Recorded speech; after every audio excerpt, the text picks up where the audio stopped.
ములక్కాయలు చూసిర్రా, ఇవి అన్ని క్లీన్ చేసేసరికి గంటకి ఎక్కువ టైం పట్టింది. ఇప్పుడు ఇది వండాలన్న ఇంట్రెస్ట్ కూడా పోయింది. మొత్తం ఇది అన్ని క్లీన్ చేసేసరికి దెబ్బకు జ్వరం వచ్చినట్టు అయిపోయింది.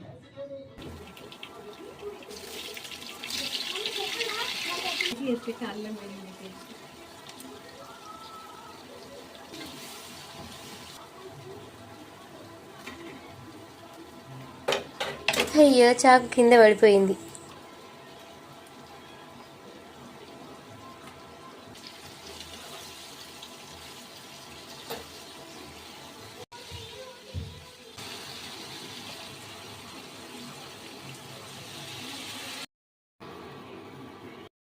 ఎప్పుడైనా సరే సాంబారు మరిగిన తర్వాత ములక్కాయలు లాస్ట్లో వేసేదాన్ని, కానీ ఈసారి ఆయిల్లో ఫ్రై చేసి మరీ వేసేసిన. పిల్లలకైతే ఈ ములక్కాడలు అంటే పిచ్చి ఇష్టం. ఈరోజు వాళ్ళు అన్నం కూడా తినరు, మొత్తం దీనితోనే సర్ది పెట్టేస్తారు.